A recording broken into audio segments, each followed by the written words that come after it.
In the headlines of this hour on VTV News, Poland deeply values relations with Vietnam, according to the Polish Prime Minister. Later on, foreigners praised the positive impacts of Decree 168 on traffic. In a world news, global economy to expand by 2.7% in 2025.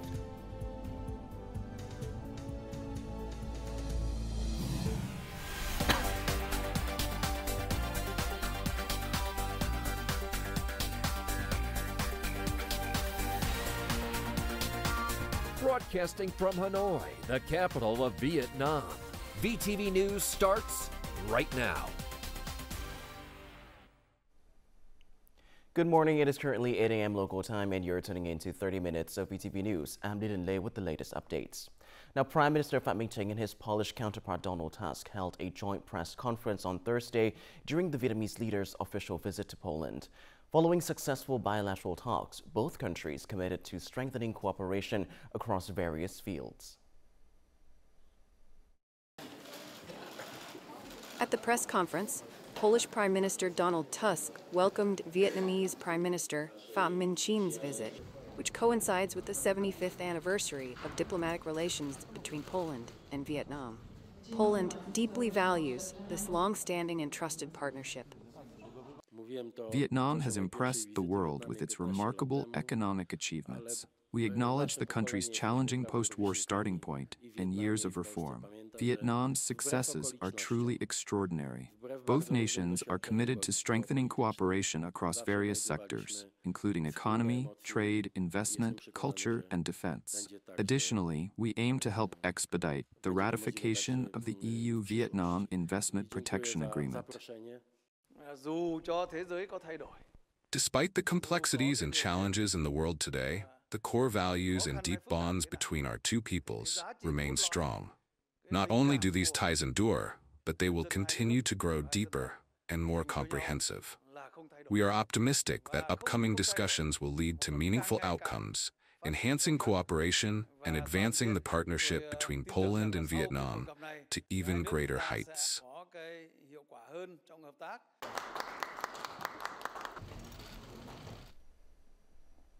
During his official visit to Poland, Prime Minister Phie met with Polish President Andrzej Duda. President Duda called the visit a turning point for strengthening the comprehensive partnership between Poland and Vietnam. The Vietnamese Prime Minister expressed delight at visiting Poland and conveyed greetings from Vietnamese leaders, including General Secretary Tô Lâm, State President Lương Cường, and National Assembly Chairman Trần Thanh Mẫn. Both leaders pledged to strengthen high-level exchanges, fully implement the EVFTA, and boost trade in key products. President Duda affirmed Poland's support for the swift ratification of the Vietnam-EU Investment Protection Agreement and praised the Vietnamese community's contributions in Poland. The Prime Minister thanked Poland for supporting the Vietnamese community and expressed hope for their recognition as an official minority group in Poland.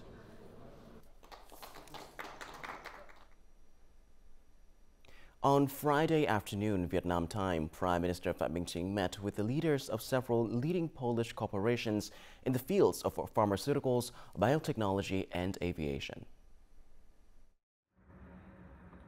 During a meeting with the chairwoman of AdamEd Pharma, Prime Minister Phie congratulated the group on its effective investment in Vietnam's pharmaceutical sector and welcomed its plans to expand investment scale.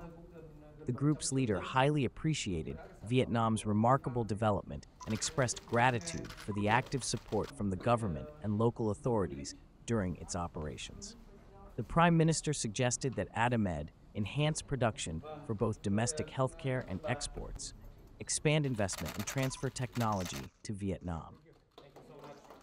After that, during a meeting with Deputy Head of LOT, Poland's national airline, Prime Minister Phie acknowledged the group's proposals to resume operations in the Vietnamese market, affirming that there are no obstacles to this plan. The Prime Minister directed relevant agencies to promptly address LOT's proposals in accordance with regulations and encouraged the airline to continue collaborating with Vietnam Airlines to operate routes. Prime Minister Phạm Minh Chính and his spouse met with the staff of the Vietnamese embassy and representatives of the Vietnamese community in Poland on January the 16th evening local time as part of his official visit to the European country.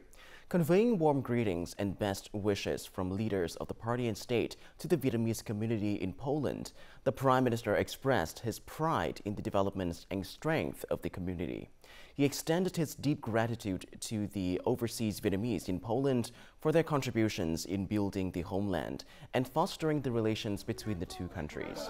The Prime Minister also talked with Polish citizens who have maintained sentiments and strong connections with Vietnam, including Franciszek Jurzinski, who participated in the ceasefire commission in Vietnam, and Ho Chi-Dung, a son of Stefan Kubiak, a Polish soldier who quit the French army to join the Vietnamese army and was named Ho Chi Tuan by President Ho Chi Minh. In 2024, for the first time, the Hanoi Tax Department collected over $18 billion in taxes, exceeding the estimate by 25.6%, up nearly 22% over the same period in 2023, keeping it as the lead in the entire tax sector. The result is attributed to the application of information technology to improve the efficiency of tax management, simplify administrative procedures, and prevent tax losses, especially e-commerce tax. On the other hand, the Hanoi Tax Department has exempted and reduced tax extensions for nearly 150,000 enterprises, contributing to solving financial difficulties and creating favorable conditions for enterprises to develop production and business. Vietnam aims to establish an international financial center in Ho Chi Minh City and a regional one in Da Nang this year to become a global key financial hub. While the task is challenging, Prime Minister Phạm Minh Chính affirmed that no matter how difficult it is, it must be done. He also underscored the importance of learning from global experiences and strengthening international cooperation to ensure the effective development of these centers. London, a global financial hub with a long history, ranks second among the world's leading financial centers. A key factor in its success is its people. That is not just those who are doing the financing via banking, but also the accountants, the lawyers, and the other services that go around financial services to help do deals and move money around effectively into investments. So that means that we need to develop and have really talented people to do all of this. Experts highlight that a financial center is a complex ecosystem that relies on strong, hard infrastructure like geographical location, real estate, and telecommunications. Equally important is soft infrastructure, including legal frameworks and a supportive business environment. Vietnam can learn valuable lessons from successful global models in this regard.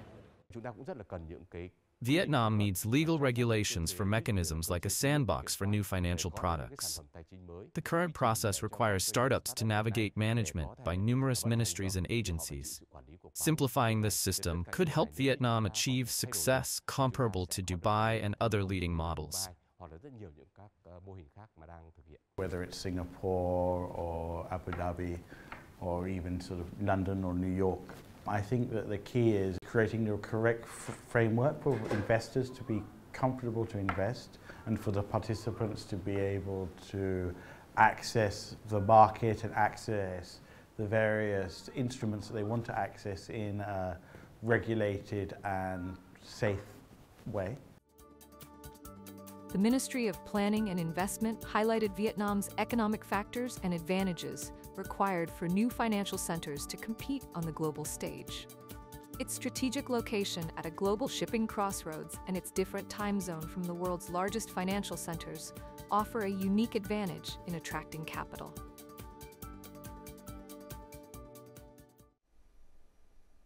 On Friday morning, two struggling banks, GP Bank or Global Petroleum Bank and DAB or Đông Á Bank were officially transferred to Vietnam Prosperity Joint Stock Commercial Bank or VP Bank and Ho Chi Minh City Development Joint Stock Commercial Bank, HD Bank. Following the transfer, VP Bank and HD Bank will fully own GP Bank and DAB. all customer rights and interests at both banks will remain protected under existing agreements and legal regulations. This restructuring, while complex and unprecedented, is being carefully overseen with close coordination among authorities. The State Bank of Vietnam has now completed the transfer of 4 underperforming banks to stronger financial institutions.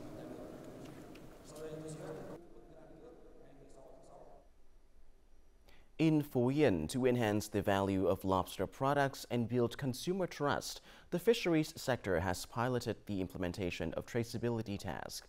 This significant step allows consumers to trace farming areas, purchasing and processing facilities, boosting export activities, and aiming for the sustainable development of the lobster industry. Each tag attached to a lobster, along with QR code, allows customers to trace its origin. In my opinion, information about the suppliers will soon become a mandatory requirement for businesses offering products to the market. At the Songkou Lobster Cooperative, attaching tags to lobsters is part of the traceability system and the supply chain. This will open many opportunities for the South Central region, which is home to over 7,000 lobster farming households and produces approximately 6,000 tons annually. We will hand over this technology to cooperatives and localities. People need to apply information technology to ensure transparency and traceability, thereby building a strong lobster brand. Reality shows that origin traceability is required when exporting lobsters to China. This is a challenge for Vietnam's spiny lobster. Therefore, the implementation of lobster tagging in Phie opens up new opportunities for farmers and contributes to the sustainable development of the lobster farming industry.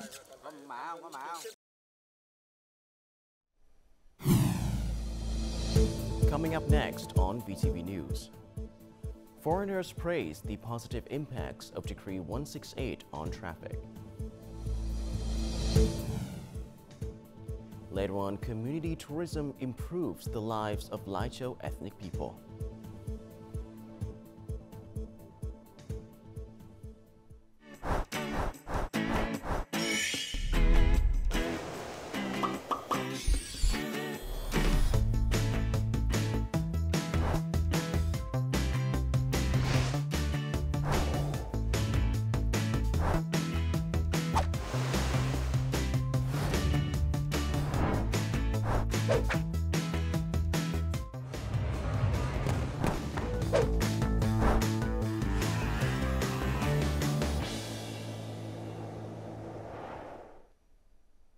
Welcome back to VTV News Live. Now, a total of 410 Vietnamese working in transnational fraud groups in Cambodia have just been transferred by the Cambodian side to Vietnam. The Ministry of Public Security's investigative police have prosecuted the case and arrested 9 individuals for using computers and telecommunications networks to commit fraudulent appropriation of property of Vietnamese citizens. These subjects were initially identified to work in the Special Economic Zone of Ba Vit City in Cambodia, with the leader being Chinese. Each employee is assigned a monthly fraud target of around $3,900. If failing to do so, they will be tortured, electrocuted, and beaten.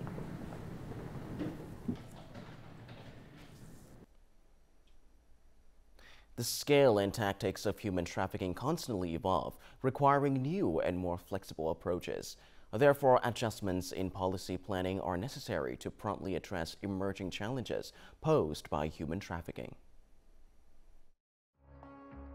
According to the 2023 Migration Profile released by Vietnam's Ministry of Foreign Affairs and the International Organization for Migration, IOM, human trafficking for forced labor has emerged as an alarming issue in 2023, with more than 50% of the victims are men.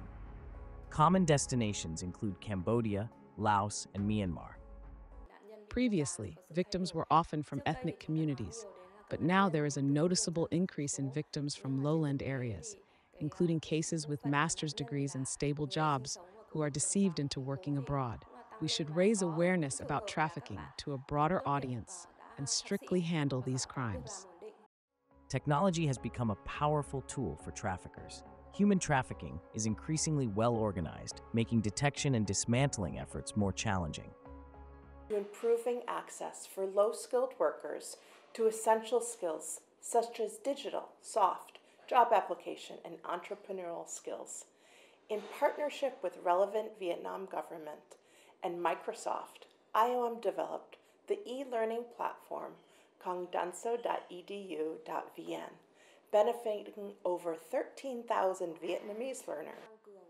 We have further promoted awareness campaigns on digital platforms, which are interactive and accessible, all to address new methods in human trafficking, especially psychological manipulation facilitated by technology and AI. According to the 2023 migration profile, there has also been a recent rise in organ trafficking and trafficking of unborn children. Therefore, alongside prevention and awareness efforts, government should work to ensure social welfare, employment, and healthcare services for the vulnerable.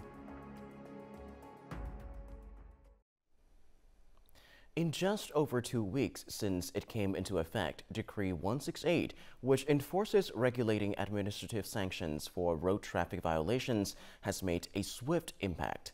Public awareness of traffic law compliance has noticeably improved. Many foreigners in Vietnam have acknowledged positive changes in daily traffic. Having lived and worked in Vietnam for over 7 years, Rebecca, a British teacher, has witnessed various traffic violations, such as running red lights, driving in the wrong direction, and driving on pathways. I feel the traffic it's very chaotic everywhere. I just know that I'm either going to hear people, I can expect the unexpected. It's a little bit of a joke amongst foreigners just because of how against the rules people like to go. However, the situations have started to change since the implementation of Decree 168. Yeah, I've seen quite a lot of changes actually. I've definitely noticed an increase in less running red lights. People also can walk safer than before on the paved walk path. Previously, on the rush hour, many motorbikes also go along to the walk road, but nowadays I hardly see that scene. Foreign people in Vietnam agree that consistent enforcement and supervision under Decree 168 will help build trust in the system and encourage better compliance. The decree not only enhances traffic safety, but also improves Vietnam's image among foreigners. The escalation of fine currently will, I think, impact on the people's depression or feel like much pressure for paying the huge amount of money. A lot of surveillance cameras on the road, so it also make drivers drive more safe and safer. I guess it's a strong penalty will increase people to follow the rules, helping to reduce accidents and make the road safer. The strict rule on drinking, driving and speeding are especially very, very important. These measures have been effective in Korea, and I believe they will have a similar result in Vietnam. Decree 168 has already brought a noticeable shift in the public behavior. For many foreigners, Vietnam's traffic has become safer and more orderly. Together with ongoing investments in infrastructure, Decree 168 sets a foundation for safer and more modern traffic in the future.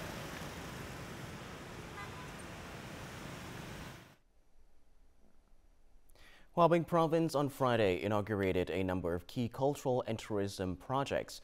Hương Binh cable car connecting festival areas such as Hương Pagoda, Hanoi, Tiên Pagoda in Hoa Binh, and Tam Chuk Pagoda in Hà Nam. The cable car has a transport capacity of 10,000 passengers per day. The project has a total length of nearly 3 kilometers and a total investment of over $67 million. It is part of Hoa Binh Province's plan to turn Lac Thuy district into a cultural tourism center. The province strives to welcome 4.9 million visitors this year, with tourism revenue reaching $213 million.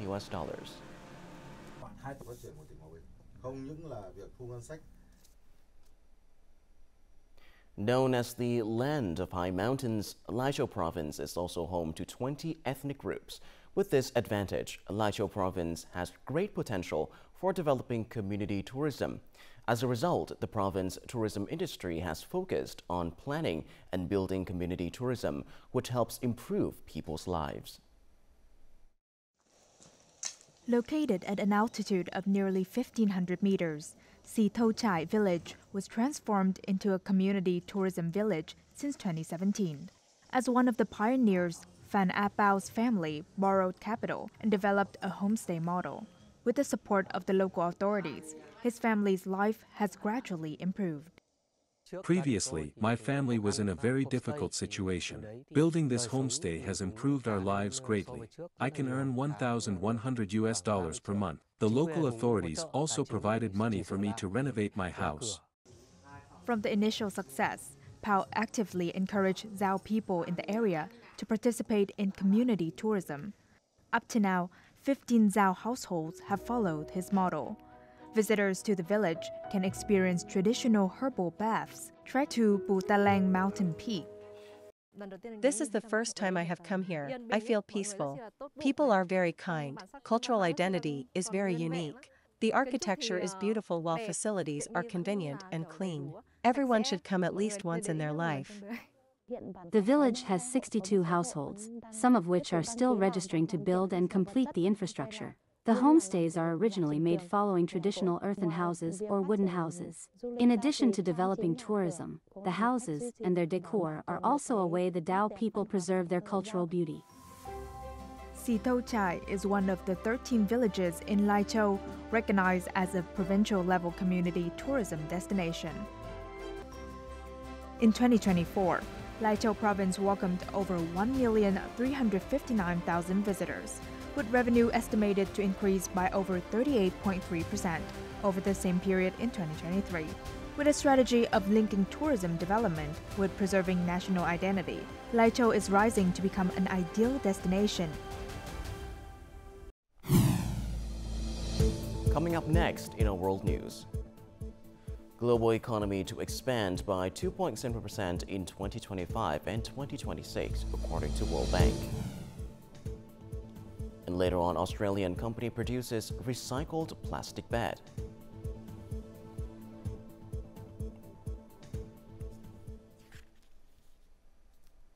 Now moving on to our world news, the World Bank forecast Thursday that the global economy is projected to expand by 2.7% in both 2025 and 2026, the same pace as in 2024, as inflation and interest rates decline gradually. The bank expects growth to slow in East Asia and the Pacific, as well as in Europe and Central Asia, due to a combination of weak domestic demand in both China and Europe. On the other hand, Sub-Saharan Africa, Latin America, and Middle East and North Africa will benefit from stronger demand, leading to more robust growth. China's economy grew by 5% in 2024, in line with government targets, but at the same slowest rate since 1990 outside the COVID pandemic. Growth accelerated through the year with an expansion of 5.4% in the final quarter, up from 4.6% in the third quarter, according to Beijing's National Bureau of Statistics. The Statistics Bureau said the economy had recovered remarkably in the later part of 2024 after the government announced a series of stimulus measures. These included interest rate cuts, as well as a trade-in scheme for consumer goods and tax incentives for property purchases.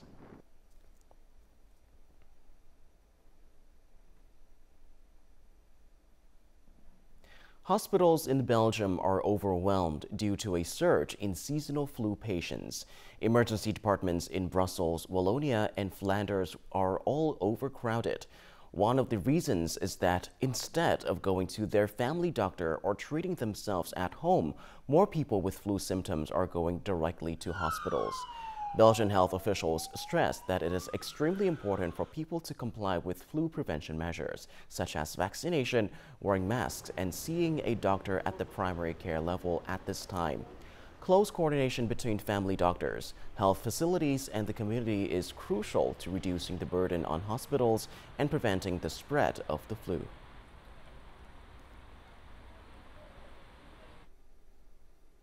Each year, thousands of bed frames end up in landfills, a growing concern for environmentalists. A Melbourne-based company has created a groundbreaking invention that, despite being made entirely of plastic, could revolutionize the way people sleep. More to follow. This is a bed made entirely from recycled plastic. According to the Australian company RoboVoid, assembling the bed is as simple as playing with Lego and takes about 1 hour to complete. A large bed uses up to 21 kilograms of recycled plastic and can withstand a weight of at least 140 kilograms, meeting all common standards. The bed can be used for 10 years and completely recycled afterwards. This initiative is believed to help significantly reduce plastic waste. It's really common in society and therefore a common waste problem for society. This bed has been piloted in many places. Testers rated this bed as durable as a traditional bed. I think it's really good. It's just completely noise-free. The recycled bed is now available for commercial sale and is expected to cost the same as existing bed frames. The developers believe that if the initiative is successful, they could expand to other sustainable furniture. Up next, let's have a look at the weather forecast.